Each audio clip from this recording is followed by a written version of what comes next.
Olá, alunos! Eu sou a professora Marília e esta é a aula de Química. Vamos começar? Então, os objetivos dessa aula: revisar o conceito de massa atômica, entender os cálculos químicos envolvendo massa atômica de um elemento químico e massa molecular e praticar o conhecimento com atividades e questionamentos. E as nossas perguntas? Você se lembra o que é a unidade de massa atômica, que representamos pelo U minúsculo? Será que massa atômica é o número de massa? Apresentam o mesmo conceito? Será que é a mesma coisa, massa atômica e número de massa? Vamos responder durante essa aula. Então vamos falar da massa atômica, que a gente usa ali MA para representar. Então o padrão para expressar a massa de um átomo, em gramas, é simbolizada por MA, maiúsculo ou minúsculo. E a unidade de massa atômica é expresso por U minúsculo. Como o átomo não é visível e, consequentemente, não é possível obter a massa por meio de uma balança, escolheu-se para a definição de uma unidade de massa atômica, o isótopo mais estável do carbono, que é o nosso carbono 12. Desse modo, estabeleceu de maneira imaginária a divisão do átomo do carbono em 12 unidades iguais. Assim, uma unidade do carbono 12 foi definida como unidade de massa atômica e cada unidade de massa atômica equivale, então, a 1,6 vezes 10 na menos 24 gramas ou 1,6 vezes 10 na menos 27 gramas. Então, a massa atômica é uma unidade de comparação, certo? E aí a pergunta é, será que o número de massa, que a gente representa por A maiúsculo, e a massa atômica, que é o MA, apresentam o mesmo conceito? Não. E de vez em quando eles se confundem, e a gente acaba confundindo, mas eles não apresentam o mesmo conceito. Por quê? O número de massa, que é o nosso A maiúsculo, ele é a soma entre os prótons e os nêutrons, e é admissional, ou seja, não tem unidade. O número de massa é o que a gente observa lá na tabela periódica, assim, A gente tem o número de massa, a soma dos prótons com os nêutrons, A gente vai observar quantos prótons tem o nosso elemento, a gente faz o cálculo ali quantos nêutrons tem e fizemos a soma. Já a massa atômica, que é o que está lá na tabela periódica, embaixo lá normalmente, Na parte de baixo da tabela temos o símbolo, o nome, normalmente a massa atômica está lá embaixo, A maioria dos elementos é representado por números com vírgulas, tipo 15,99, É a nossa massa atômica, determinada experimentalmente e constituindo uma propriedade física do átomo, expressas aí por U. Então essa é a diferença, Apesar de que numericamente os valores são parecidos, mas expressam ideias diferentes. Mas a massa atômica de um átomo é igual à massa atômica de um elemento químico? Não. A massa atômica de um elemento é determinada pela média ponderada de cada isótopo natural proporcionalmente à sua abundância. Então é feito um cálculo através dos isótopos que existem daquele elemento. Então a gente tem vários isótopos aí para o mesmo elemento. Então a gente considera todos eles com a sua porcentagem de abundância para fazer o cálculo então da massa atômica do elemento químico.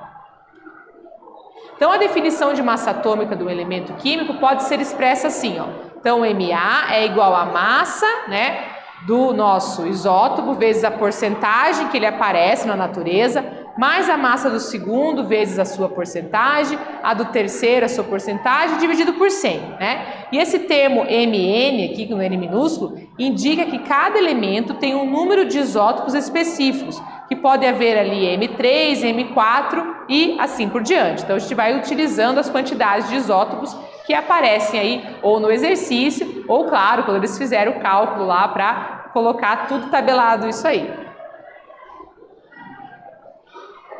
Vamos fazer um exemplo resolvido, então, do cálculo da MA do elemento químico?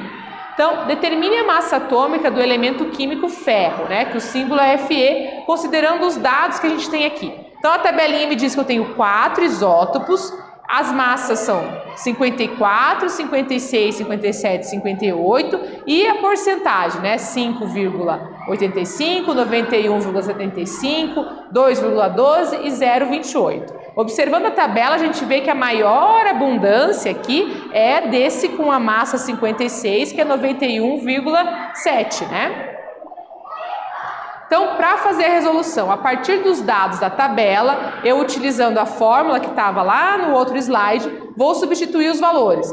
Então, a massa do primeiro isótopo vezes a sua abundância, a porcentagem, a do segundo, do terceiro e do quarto dividido por 100. Realizando as operações de multiplicação, adição e divisão, respectivamente, chegamos ao valor 55,91204U. E se você observar, esse valor aqui, né, é bem próximo ao valor do isótopo de maior abundância, que era o 56, né? 55,9, praticamente 56. Então, uma dica para você observar se você acertou aí na matemática é que o valor, né, da sua massa aqui tem que ser bem próximo ao valor daquele que dá mais abundância. Ou seja, no universo, né, dos isótopos do ferro, 91,7% deles são com 56 de massa. Logo, a massa total, englobando todos os isótopos, tem que ser um valor parecido com esse, certo? Agora falando sobre a massa molecular. Então, a massa molecular, que a gente usa MM para representar, de uma substância é o termo utilizado para se referir à massa de uma molécula dessa substância, relativa à unidade de massa atômica U, ou seja, refere-se ao número, então, igual a 1/12 da massa do carbono 12. Isto é, a massa molecular é a massa de uma molécula expressa a partir da unidade de massa atômica. Então, a gente usa a unidade da massa atômica para expressar a massa molecular da substância, tá? Mas preste atenção, ó, a massa molecular indica quantas vezes a massa da substância é maior que 1/12 do isótopo do carbono 12. Tá? Como calcular, então, a massa molecular de uma substância? Então, para realizar o cálculo de uma molécula, é preciso seguir os seguintes passos. Então, primeiro você vai identificar a fórmula molecular, quais são os elementos envolvidos e o número de átomos, ou seja, se essa fórmula vai ter o índice, né, o número bem pequenininho lá embaixo, do lado do símbolo do elemento químico, na fórmula molecular lá da substância.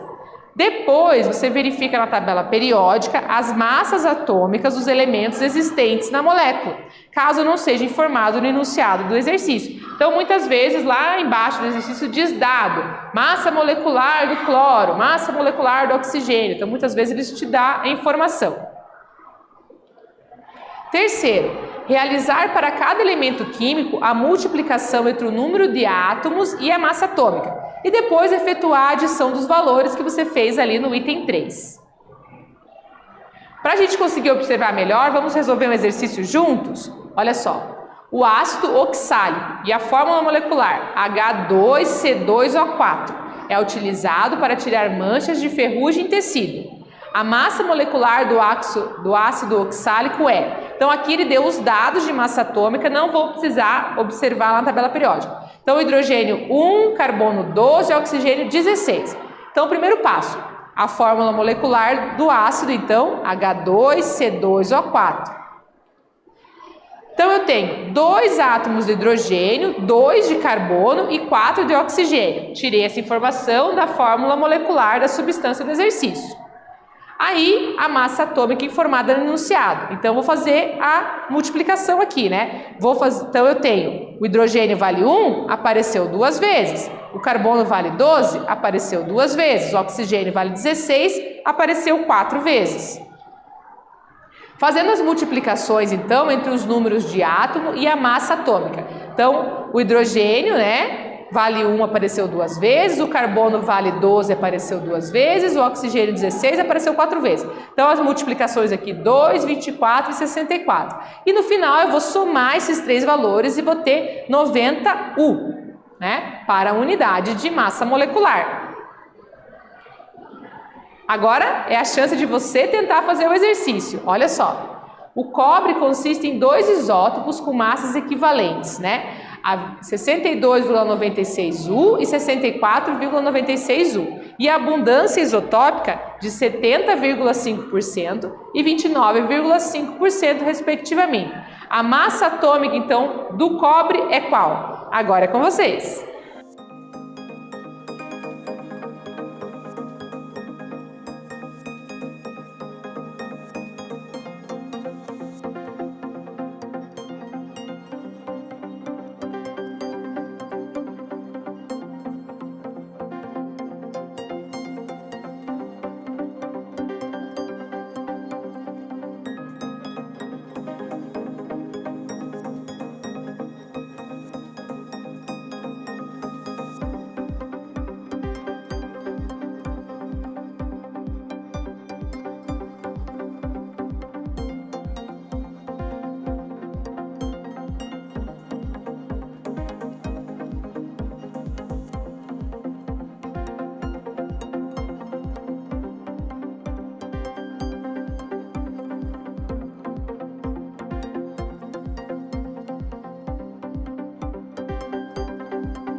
Vamos para a correção da atividade? Olha só, a gente precisa então dos valores aqui que ele deu de massa e das porcentagens.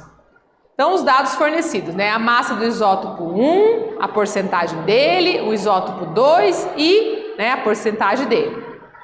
Tendo esses dados, vamos seguindo os passos. Multiplicar a porcentagem de cada isótopo pela sua massa atômica. Então, estou multiplicando o primeiro isótopo, 62,96 vezes 70,5, que era a porcentagem, e o segundo isótopo, mesma coisa. Segundo passo, somar os resultados encontrados na multiplicação das porcentagens pela massa de cada isótopo. Então, estou somando isótopo 1, lá o valor que eu descobri, e o isótopo 2. E aí, a nossa soma deu 63,55, né? 6.355. E para terminar o cálculo da massa atômica, utilizando a fórmula, cujo somatório encontrado no passo 3 é dividido por 100. Então, o que eu fiz aqui é, em vez de escrever a fórmula grande, como lá nos outros slides, a gente foi fazendo por etapas. Mas é a mesma coisa. Então, eu cheguei no meu valor aqui, vou dividir por 100 para tirar a parte da porcentagem. Então, fica 63,55U. Vamos para a atividade 2 agora? Um elemento que apresenta massa atômica igual a 68U possui 2 isótopos naturais. O número de massa de cada um desses isótopos é respectivamente 66 e 71.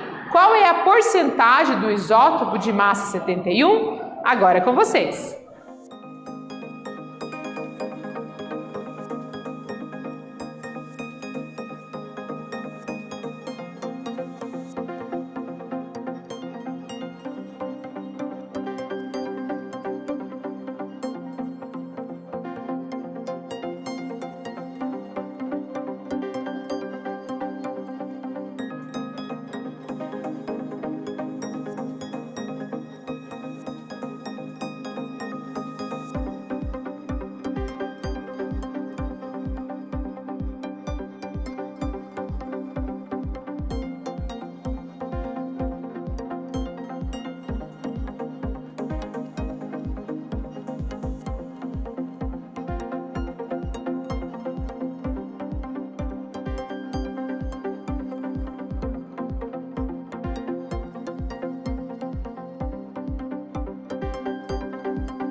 Vamos para a correção da atividade? Olha só, esse exercício é um pouquinho diferente do anterior, né? Ele diz pra gente que o elemento tem uma massa atômica de 68U e possui 2 isótopos, tá? O número de massa de cada um desses isótopos é 66 e o outro 71. Ele quer saber qual é a porcentagem, né? Quantos por cento do isótopo de massa 71 existe na natureza. Então vamos dar uma olhada. Então, como esse elemento apresenta apenas 2 isótopos, podemos afirmar que na natureza a abundância desse elemento resulta em 100%. Então, vamos fazer uma expressão, né? Isótopo 1 chamei de X, isótopo 2 chamei de Y e a soma deles vai dar 100. Logo, né, a gente já está isolando aqui um dos valores. Já que o enunciado pede a abundância do átomo de massa igual a 71. Então, eu quero saber, né, de maneira isolada que o X é a mesma coisa que o 100 menos o Y, né? Para fazer o valor aí da abundância. Aplicando os dados conhecidos na fórmula da massa atômica, a nossa fórmula lá, a gente vai substituir então. 68 é o valor que eu coloco no lugar do MA, 66 vezes 10 menos Y, que é o que eu coloquei lá como valor, né, de porcentagem para o primeiro, mais 71 vezes Y. Veja que dessa forma eu tenho uma única incógnita na questão, né, que é o Y. Então, fazendo a nossa matemática, resolvendo a nossa equação de primeiro grau aqui, a gente chega que o Y corresponde a 40%. Então, 40% dos isótopos desse elemento, que possui a massa lá, 71, corresponde a 40% dos isótopos da natureza. Agora tem uma atividade mão na massa para vocês bem legal, olha só. A massa atômica MA de um elemento. Agora vamos comparar a massa atômica de alguns isótopos por meio de um simulador. Anote as relações entre os isótopos e as massas atômicas e compartilhe com seus colegas. Então, para acessar o simulador aqui do PET, você pode fazer através do QR Code. E ele vai te dar, né, uma tela como essa, onde a gente pode estar comparando, né, a massa dos isótopos de vários elementos que está na tabela periódica. Além disso, ele te mostra através de um gráfico aqui do tipo pizza, qual é a abundância, né, a porcentagem de cada uma dessas massas dos isótopos. É bem legal fazer essa brincadeira. E além desse simulador, tem muitos outros simuladores da química que estão nesse site aqui do PET. É bem bacana aí para vocês praticarem. Agora, no Pensando sobre a Aula, eu trouxe uma reportagem que fala o seguinte, ó. Balança mais sensível do mundo consegue medir a massa de um próton. A reportagem completa está lá no QR Code e eu trouxe algumas partes aqui para a gente conversar. A equipe do Instituto Catalão de Nanotecnologia, na Espanha, construiu a nova balança usando um nanotubo de carbono. Essas estruturas minúsculas são basicamente um tubo de átomos de carbono. São dificílimos de quebrar e possuem uma série de aplicações na nanotecnologia. A tecnologia em escala atômica, desde a criação de materiais leves e resistentes, a condução da eletricidade, por ser melhores condutores que o cobre e a prata, por exemplo. A nova balança funciona a partir de um nanotubo de carbono com 150 nanômetros de tamanho. Um nanômetro equivale a 1 milésimo dividido em 1 milhão de partes. O tubinho vibra a uma frequência de 2 GHz, ou seja, 2 milhões de vezes por segundo. Quando os minúsculos objetos, como um próton, são colocados na balança, os cientistas registraram mudanças nas vibrações. Com isso, é possível marcar o peso de moléculas e até de partículas atômicas. Olha só como a tecnologia vai avançando, né? Se num momento a gente tem lá todo o nosso histórico dos cientistas pensando a respeito de átomos, tentando fazer, né, experimentos para comprovar do que a matéria é feita ou não é feita, agora já temos balanças feitas com nanotubos de carbono que conseguem identificar a massa de um próton. Não é incrível como a ciência vai evoluindo, né? E nessa aula, revisamos o conceito de massa atômica, entendemos os cálculos químicos envolvendo massa atômica de um elemento e a sua massa molecular e praticamos o conhecimento com atividades. Espero que vocês tenham gostado e até breve!